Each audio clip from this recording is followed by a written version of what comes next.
Hello दोस्तों, आप सभी का स्वागत है हमारे यूट्यूब चैनल पर। तो दोस्तों, आज हम लोग कक्षा 6 का भूगोल पढ़ेंगे, जो हमारे बुक का नाम है पृथ्वी और हमारा जीवन। आज हम लोग पाठ 10 पढ़ेंगे। हमारे पाठ का नाम है भारत, मृदा, वनस्पति एवं वन्य जीव।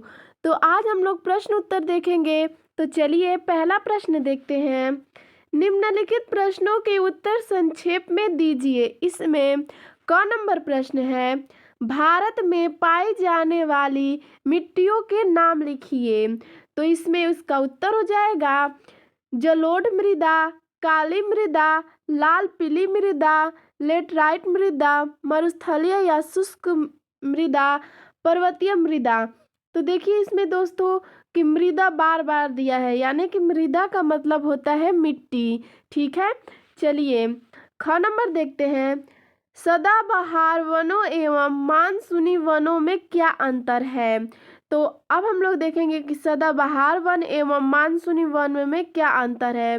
तो यह निम्नलिखित अंतर है। तो चलिए देखते हैं कि क्या क्या अंतर है।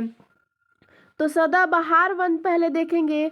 तो सदाबहार वन में है, ये वन अधिक वर्षा 200 सेमी से अधिक वाले क्षेत्रों में पाए जाते हैं। मानसूनी वन चलिए देखते हैं। ये वन सामान्य वर्षा 100 से 200 सेमी वाले क्षेत्रों में पाए जाते हैं। सदाबहार वन देखते हैं। ये वन बहुत घने होते हैं। तो मानसून वन चलिए देखते हैं। ये वन अपेक्षाकृत कम घने होते हैं। सदाबहार वन, ये वन देश के पश्चिमी घाट तथा उत्तरी पूर्वी भागों में पाए जाते हैं। मानसूनी वन, ये वन हिमालय की शिवालिक श्रेणी से लेकर पश्चिमी घाट की पूर्वी ढलानों तक फैले हैं।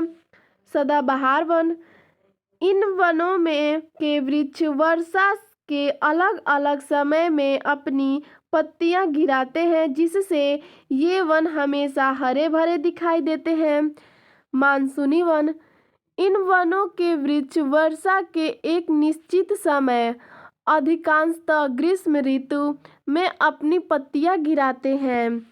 सदाबहार वन, इन वनों के मुख्य वृक्ष हैं महोगनी, एबोनी, रबड़, रोडवुड आदि।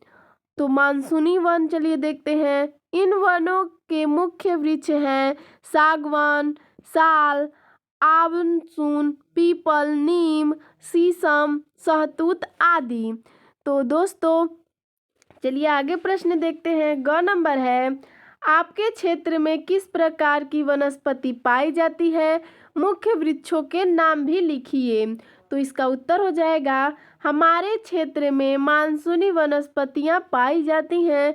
यहाँ के मुख्य वृक्ष हैं सागवान, साल, आमसून, पीपल, नीम, बरगद, शीशम, सहतूत आदि। चलिए आगे देखते हैं। घ नंबर प्रश्न, आंगन में लगा आम का पेड़ आपके लिए किस किस रूप में उपयोगी हो सकता है। तो इसका उत्तर हो जाएगा, आंगन में लगा आम का पेड़ हमारे लिए निम्नलिखित रूप से उपयोगी हो सकता है। इससे पके फल मिलते हैं तथा कच्चे फल के अचार एवं चटनियाँ बनती हैं।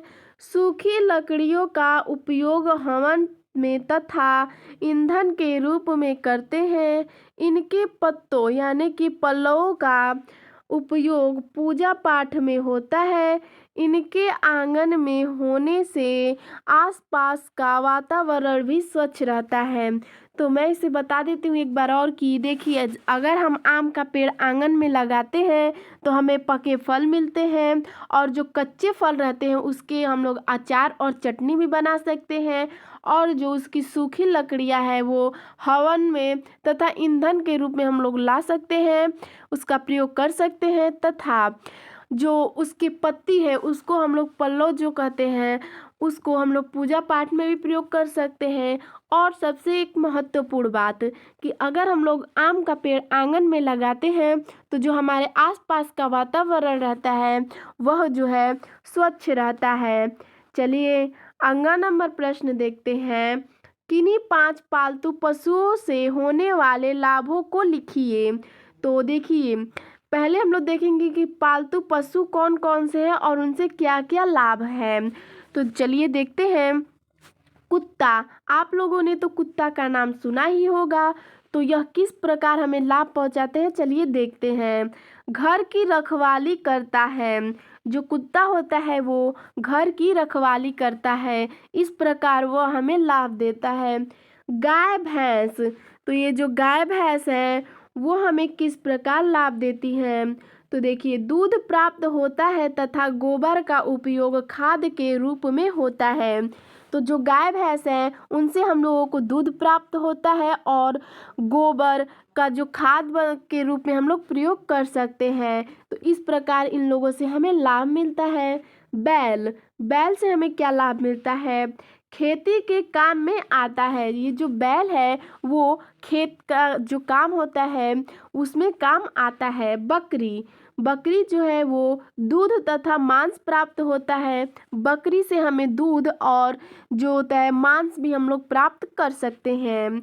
जो घोड़ा है उससे क्या लाभ है, सवारी के रूप में प्रयोग होता है। घोड़ा का हम लोग उपयोग या फिर लाभ उठा सकते हैं सवारी करने में। चलिए 4 नंबर प्रश्न देखते हैं। राष्ट्रीय उद्यान एवं अभयारण्य में क्या अंतर है। तो पहले हम लोग देखेंगे राष्ट्रीय उद्यान, फिर उसके बाद देख लेंगे हम लोग अभयारण्य। तो चलिए उत्तर देखते हैं। राष्ट्रीय उद्यान वह क्षेत्र जहां शिकार और चराई पूर्णतया बंद होता है राष्ट्रीय उद्यान कहलाता है, जैसे जिम कॉर्बेट राष्ट्रीय उद्यान, काजीरंगा राष्ट्रीय उद्यान आदि। चलिए अब देखते हैं कि अभयारण्य क्या है। वह क्षेत्र जहां अनुमति के आधार पर नियंत्रित चराई की जा सके अभयारण्य कहलाता है, जैसे सरिस्का, चंद्रप्रभा आदि। चलिए दोस्तों 6 नंबर प्रश्न देखते हैं, यानी 6 नंबर जो है, वन्य जीव हमारे लिए किस तरह उपयोगी है, लिखिए। तो इसका उत्तर हो जाएगा, वन्य जीव हमारे लिए निम्नलिखित रूप से उपयोगी है। जो है क्या, कैसे, चलिए देखते हैं। वन्य जीव खाद्य श्रृंखला की एक महत्वपूर्ण कड़ी है। ये अपने से कमजोर जीवों को खाकर प्राकृतिक संतुलन बनाए रखते हैं। चलिए दोस्तों प्रश्न दूसरा देखते हैं। सही विकल्प के सामने सही का चिन्ह लगाइए। इसमें 3-4 विकल्प दिए गए हैं, उनमें से जो सही है उस पे सही का निशान लगाना है। चलिए क नंबर देखते हैं प्रश्न। कपास के लिए उपयुक्त मृदा है जलोढ़, काली या लेटराइट। तो इसमें हम लोगों का जो है सही हो जाएगा काली। ठीक है, कपास के लिए उपयुक्त काली मृदा है। चलिए ख नंबर देखते हैं।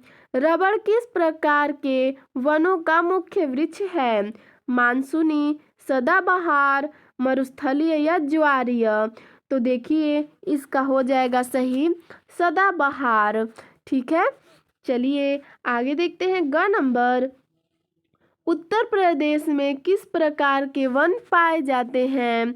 तो इसका देखिए इसमें दिया है, पहला सदाबहार, दूसरा है ज्वारीय, तीसरा है मानसूनी और चौथा है मरुस्थलीय।